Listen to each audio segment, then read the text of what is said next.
Audiobook Lavagem Cerebral: Como as Universidades Doutrinam a Juventude, por Ben Shapiro. A Síndrome China. Pegue a China, Cuba ou qualquer outro país socialista. Se perguntar a um desses professores o que acha dessas nações, provavelmente receberá um sinal de positivo. A China tem um bom sistema econômico, recentemente enfraquecido por sua lenta transição para o capitalismo.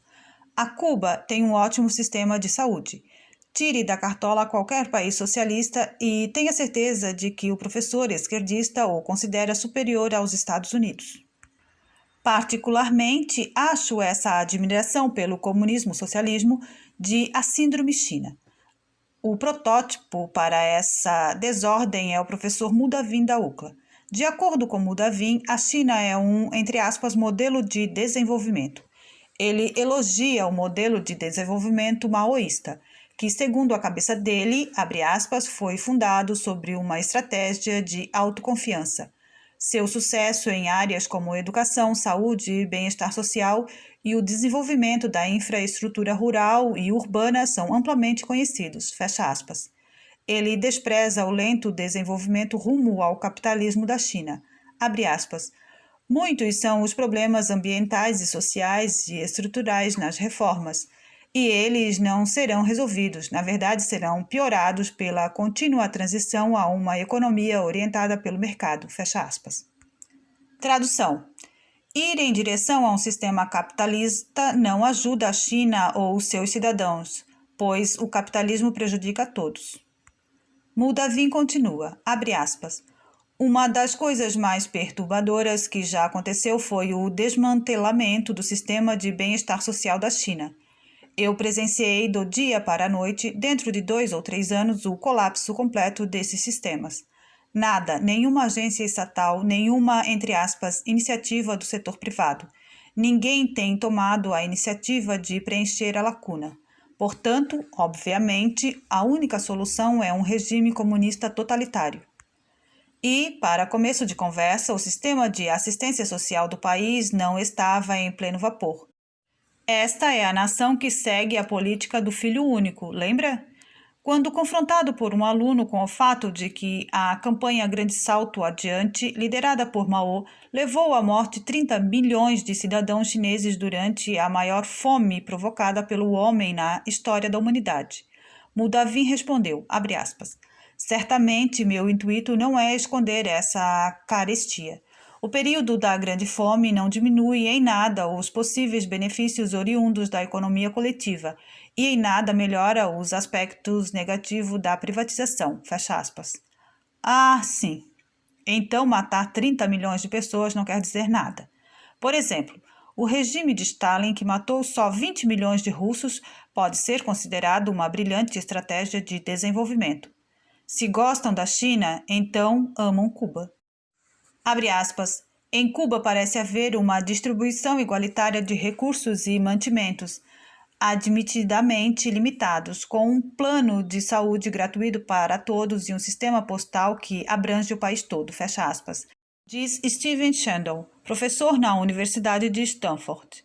Abre aspas, sim, há escassez de material, mas há muita compaixão, fecha aspas. E, obviamente, todos sabemos como a compaixão salva pessoas com câncer. Pense só, abre aspas, perdoe-nos, senhor Esquivel, não temos os meios para fazer quimioterapia e você vai morrer por causa disso, mas lamentamos e sentimos muito, fecha aspas. Sharon Frey, professora na Universidade de St. Louis, acredita que, abre aspas, vendo a partir de um senso de comunidade, perspectiva global e compaixão, eles estão à frente, fecha aspas. Não é esse o país que depende da produção de açúcar para abastecer sua patética forma de vida? Mário Coiula, professor de Harvard e palestrante convidado nativo de Cuba, tem orgulho de dizer que seu país não caiu após a queda do Muro de Berlim. Ele também se orgulha da falta de um sistema de classes em Cuba. Abre aspas. As pessoas colocam mesas na rua para jogar dominó. Sempre há um mercadinho na esquina onde as pessoas vão. É outra atmosfera na qual as classes sociais são niveladas, fecha aspas. Agora sim, uma coisa importante para contar ao mundo todo. pessoas jogando dominó, enquanto nós, aqui desse lado do globo, gastamos nosso tempo criando uma grandiosa economia da qual o mundo todo depende. Mas ao menos lá eles jogam dominó. Entre aspas, abaixo o direito da propriedade privada. Eis o âmago da questão. Para resolver todas as, entre aspas, deficiências do capitalismo, professores esquerdistas advogam uma nova definição de propriedade. Devemos abolir os direitos à propriedade privada e assim tornar o sistema mais igualitário a todos. Eis o comunismo. Foi Karl Marx quem disse que, abre aspas, a teoria dos comunistas pode ser resumida em uma única frase: abolição da propriedade privada, fecha aspas. É isso que o corpo docente de esquerda tanto deseja. Abre aspas, batalhar contra a fome exige uma reformulação fundamental do significado de propriedade, fecha aspas. De acordo com as linhas de uma leitura indicada no curso de Geografia da UCLA, quando as pessoas estão com fome, que se dane a propriedade privada. Essa é a estratégia. Laurence Tribe, professor na Faculdade de Direito de Harvard, sente que a Constituição impede o progresso. De acordo com Tribe, a Constituição tem uma, abre aspas, tendência interna contra a redistribuição de riquezas, fecha aspas. Tal tendência beneficia, entre aspas, a riqueza impregnada.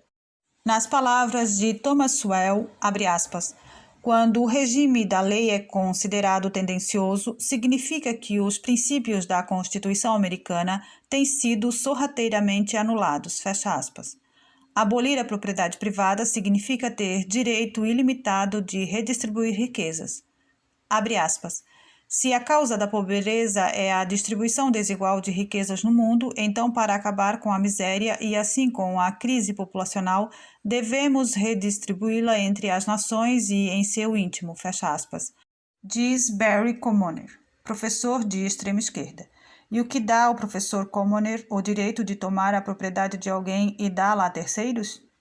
Exato, a inexistência de direitos à propriedade privada. Em termos práticos, esses marxistas buscam um plano que, abre aspas, envolveria a grandiosa redistribuição de riquezas mediante a taxação de pessoas de renda mais alta, primeiramente aqueles que ganham $100 mil ou mais, e imposição ainda mais substancial por meio de impostos corporativos bem mais elevados, fecha aspas.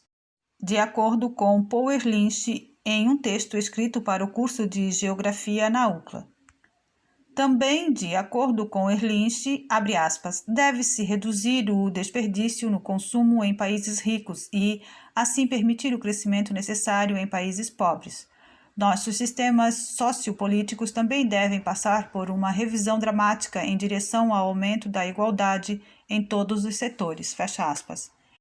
Em um mundo projetado por intelectuais, o, entre aspas, rico escravizaria sua vida, então teria seu dinheiro roubado de si e depois dado aos pobres. Os socialistas democratas da América, a maior organização socialista dos Estados Unidos, são repletos de professores universitários. Entre os cargos de honra estão o professor Bogdan Denis, da Universidade da cidade de Nova York, e o professor Cornel West, da Universidade de Princeton. O professor Francis Fox Piven, da Universidade da cidade de Nova York, é vice-presidente da organização, como também a professora Rosemary Holder. A Declaração de Metas e Propósitos da SDA diz, abre aspas, somos socialistas porque rejeitamos uma ordem internacional econômica sustentada pelo lucro privado, fecha aspas. Alerta vermelho.